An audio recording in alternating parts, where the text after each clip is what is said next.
Hi, my name is Dr. Rob C. Thompson, bringing you the 5 modern occultists you should probably know.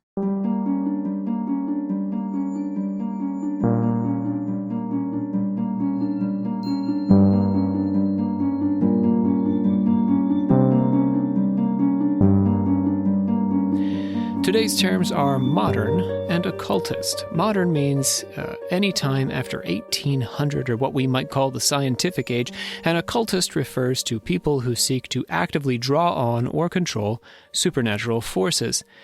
Our 5 are in chronological order as best as we can manage it, and should not be understood as a ranked list.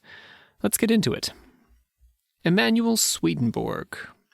Emanuel Swedenborg was an 18th century Swedish theologian and mystic whose writing helped to usher in generations of trance mediums and psychic channelers.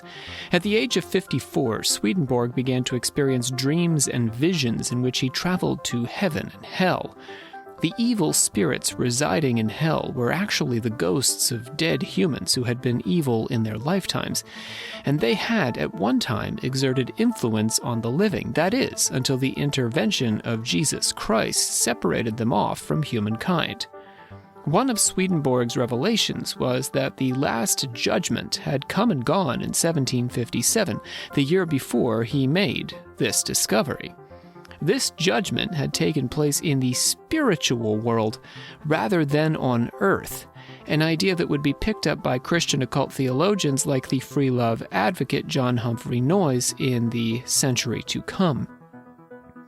The church, said Swedenborg, had lost its way, displacing spiritual free will, and this prompted a crisis that resulted in apocalypse. Humans, he said, have displaced their love for God with love for themselves and their own ego. Christ had made his second coming not physically, but spiritually, through Swedenborg himself. For Swedenborg, the Trinity was all aspects of the same thing. The Son was the material manifestation of the Father's divine soul, and the Son's loving activity on earth formed the Holy Spirit. Swedenborg introduced the concept of planetary spirits as well, central to later theosophical ideas, by conversing directly with spirits from various planets in the solar system. Marie Laveau. Marie Laveau is the most famous figure associated with syncretic African religion in the Western world, namely, in her case, Voodoo, and she stands as our representative for the powerful influence African traditions have had on Western culture and occultism since their importation to the Americas during the slave trade. She was born on the 10th of September 1801 during the late Spanish period in Louisiana, 2 years before the Louisiana Purchase.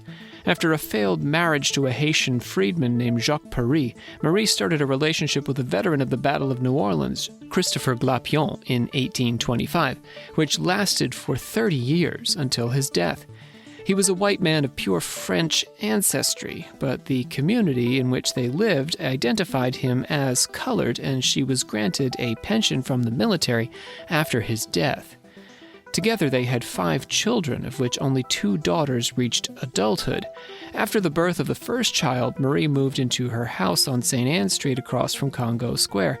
She also took in street children and may have raised as many as 15. Her first biological child, Marie-Eloise Euchariste, inherited her mother's voodoo tradition and practiced under the name Marie Laveau, although she did not outlive her mother. People claimed to see Marie in multiple locations at once. This is probably a product of the fact that she had several daughters with the name Marie and a half-sister who looked a whole lot like her. Her half-sister, also Marie Laveau, was relatively rich with 9 children and was godmother to the Voodoo Marie's children, who was, in turn, godmother to her children. This Marie moved to Paris, where she died at the age of 35, and her body was sent back to New Orleans for burial, a relatively unusual practice at the time. Marie and her husband were probably involved in purchasing and liberating slaves, and she was said to have provided protective charms to slaves working their way through the Underground Railroad. She frequently nursed the sick during cholera and yellow fever outbreaks and was praised for it in her obituaries. She ministered to the inmates in the parish prison, especially prisoners on death row, and she may have euthanized these prisoners or administered tetrodotoxin or zombie poison to help them escape, with Laveau's associates digging them up after the prison guards had buried them.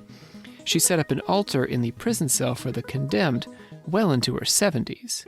Marie also presided over St. John's Eve revelry and ritual and conducted dances in her backyard. To supplicants, she provided gree-gree, prayers, candles, animal sacrifices, and other rituals. She specialized in affaires d'amour, matters of the heart. She was capable of healing, but also of cursing, and was accused of cannibalism, abortions, ritual child-killing, severing relationships, and bringing bad luck and disease. But these, of course, were often the product of prejudice against African-American hoodoo culture. Helena Blavatsky.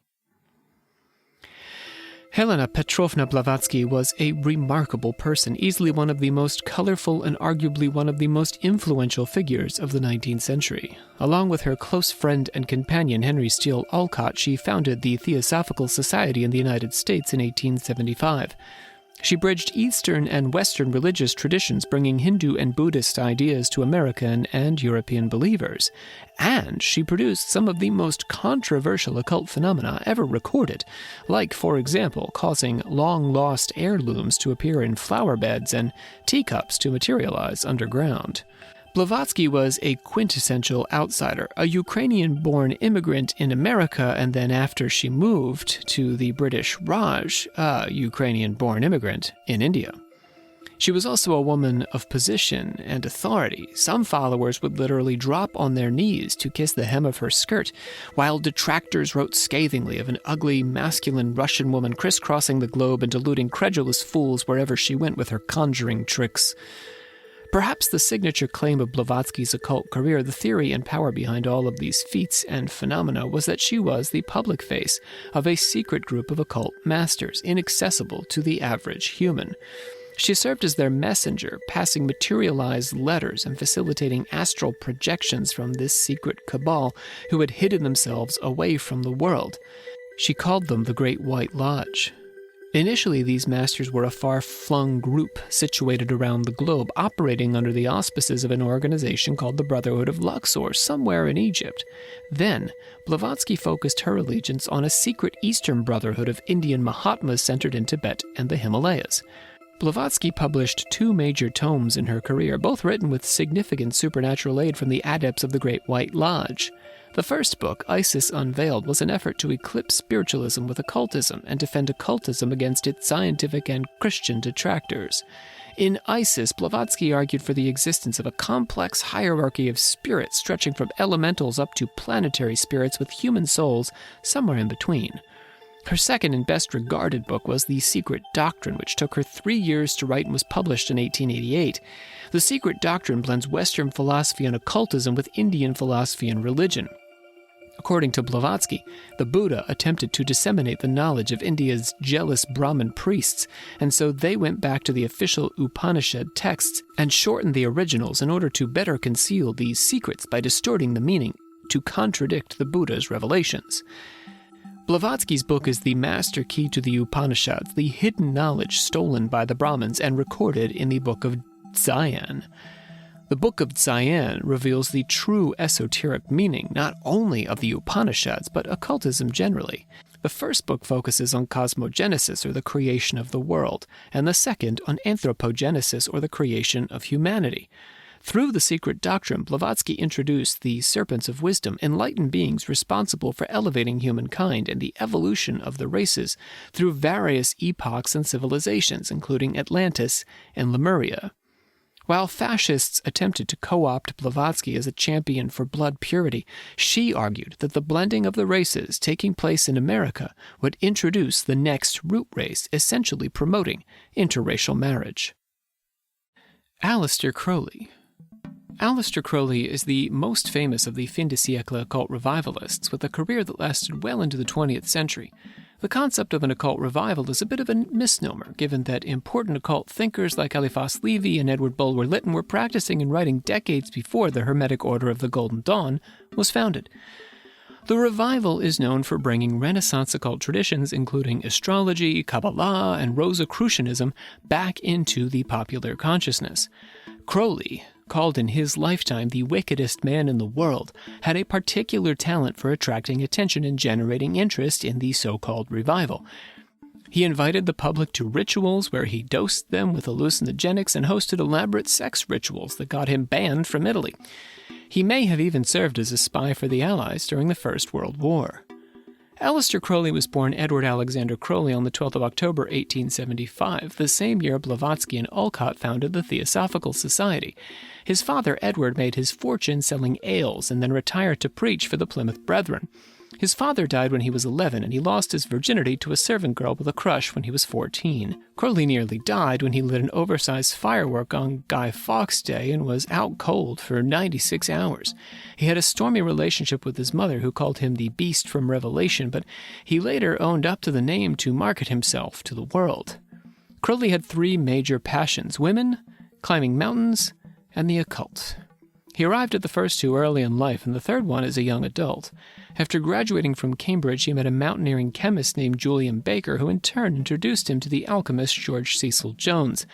They instructed Crowley to read S.L. Mather's recently published book of Abramelin, the Mage, and were impressed by his dedication to learning its secrets, so they introduced him to the Golden Dawn.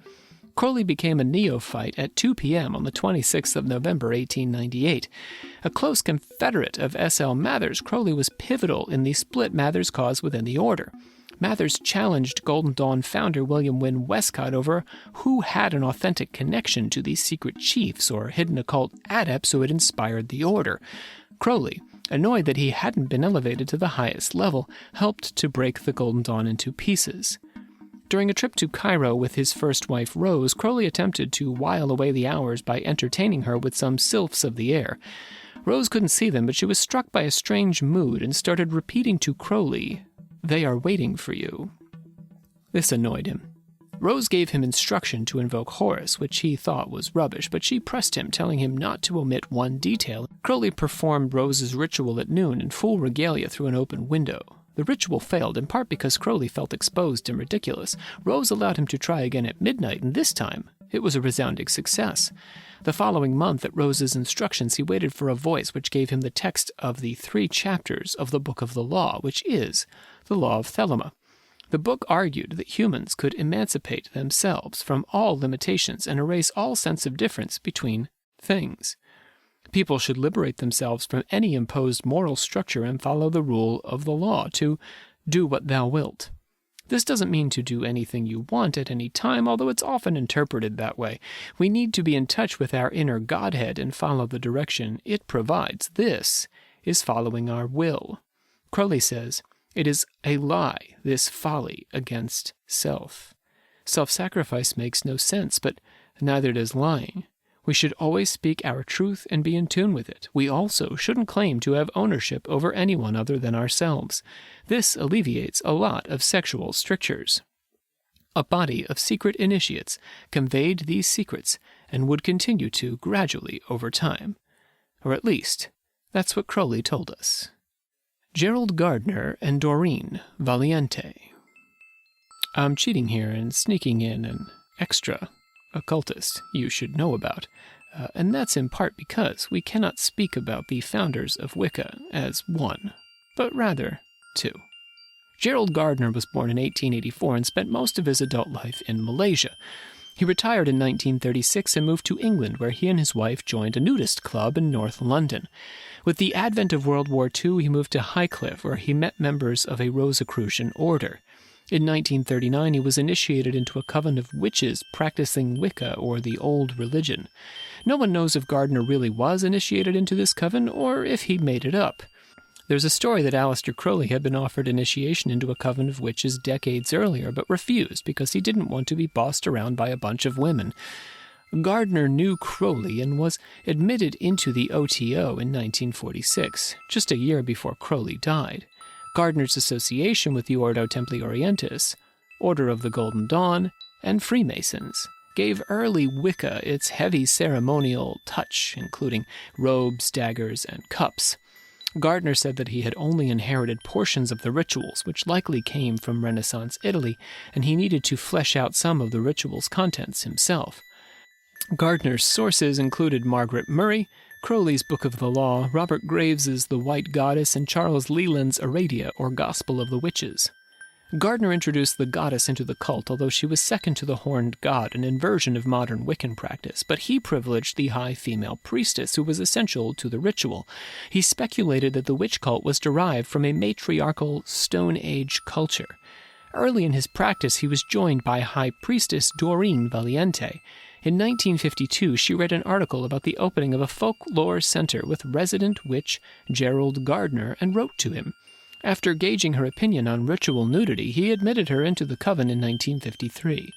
She recognized that Gardner had placed a lot of Aleister Crowley's practice into Wicca in his Book of Shadows, and, hoping to distance the movement from Crowley's brand of occultism, rewrote much of it.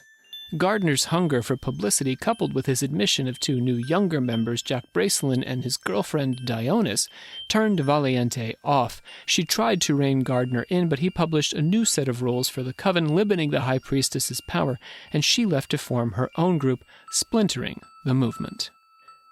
And that's 5 modern occultists you should probably know. Thanks for listening.